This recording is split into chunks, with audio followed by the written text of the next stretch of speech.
wenn wir uns auf die Straße wagten, besonders die Weberinnen, die in Hosen gingen, dann war immer ein Aufruhr da. Das ist unmöglich, sagten die Leute. Und wenn wir kamen mit unserem Pony, sagten die Mütter zu ihren Töchtern, guck da nicht hin, das ist ein Bauhäusler. Also wir waren wohl die Punks hier für die Dessauer Welt.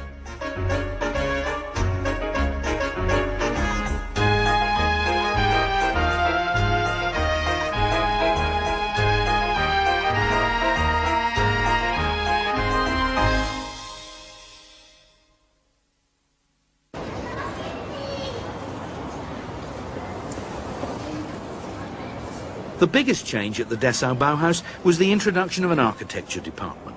Students collaborated on the planning and design of an estate of workers' houses in a Dessau suburb. The estate, intended to deal with an acute housing shortage, consisted of flat-roofed utilitarian dwellings assembled from standard prefabricated parts. Built remarkably quickly, they were cheap to buy or rent, comfortable and easy to run. Financed by the city council, the development was one of the earliest estates of its kind. Head of the architecture department was Hannes Meyer, a communist who believed building was not an art but a science.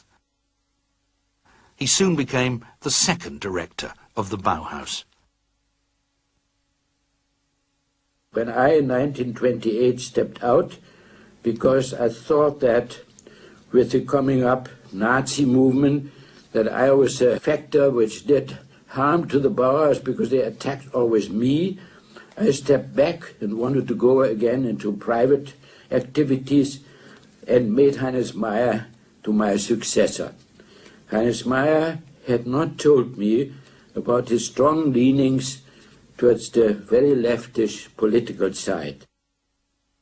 Dies hat dann im Lauf der Zeit, der nur 2 Jahre, die Meyer am Bauhaus war, dazu geführt, dass sich die Tendenz der Schule gleichsam nach links verschoben hat.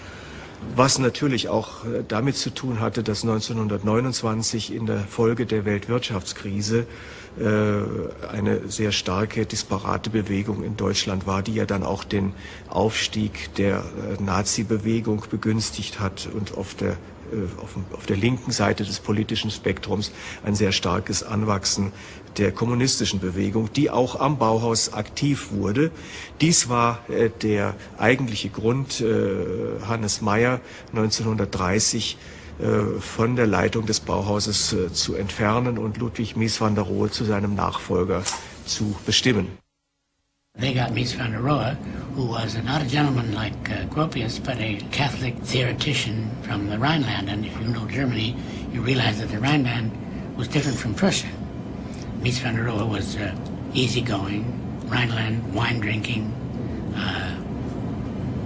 cigar smoking, easy, quiet, secret man. And when Mies van der Rohe got there, he was horrified by the functionalist attitude of everything, and he believed in art. And then was himself a great friend of Paul Klee and of Kandinsky. And he wanted to bring back art as the foundation for the Bauhaus, not losing the discipline. He was much more disciplined than the Bauhaus. The Bauhaus was ideological, but led easily into political protests. Under Mies, who became director in 1930, architectural studies dominated the Bauhaus and all political activity was banned. To no avail.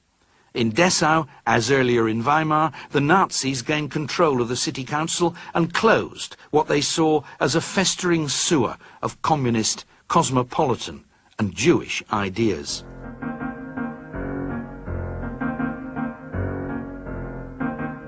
Sie nannten uns Kulturbolschewisten. Also alles, was bolschewistisch war, war ja kommunistisch, war also böse.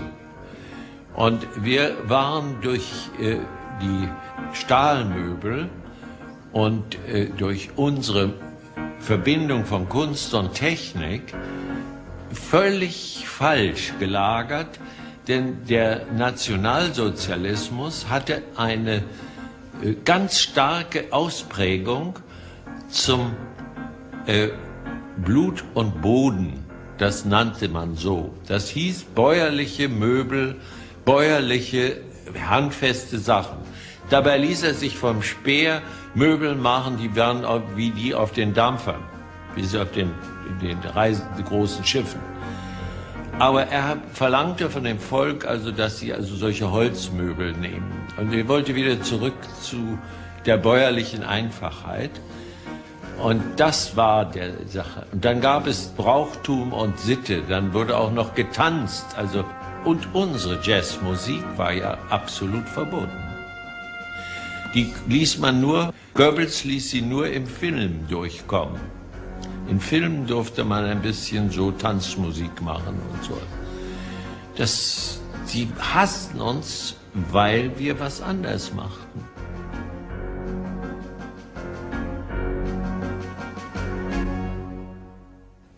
People said, oh, these objects in themselves, they're radical, they're modernist, they scare ye olde Nazi aesthetic.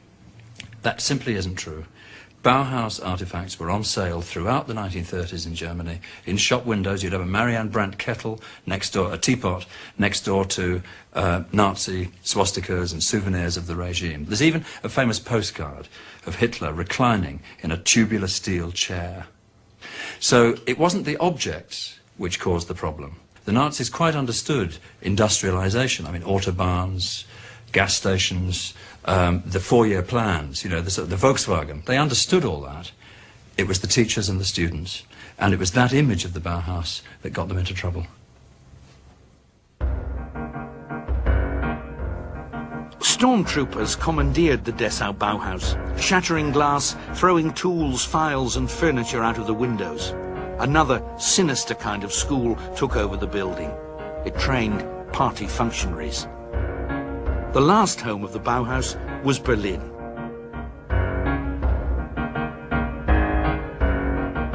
When it moved into Berlin, its final phase, it was an extremely depressing place to work. It moved into a factory. The idealism went, and the masters at the Bauhaus said, ultimately, let's close it down. On the 11th of April 1933, police arrived with trucks, closed the building and took some of the students away.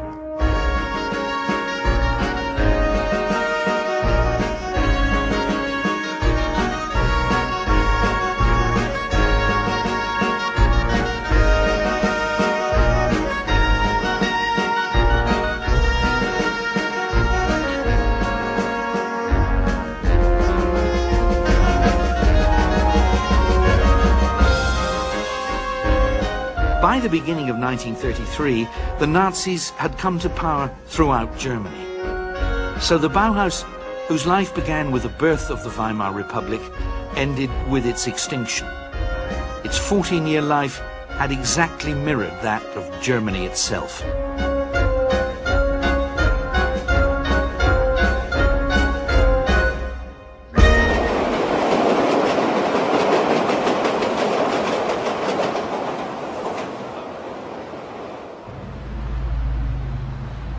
The Bauhaus died in Germany, but its teachers and students spread out throughout the free world, taking their ideas and convictions with them. These took deepest root in America, particularly Chicago. Ironically, the enormous reputation and influence of the Bauhaus were enhanced by Nazi persecution.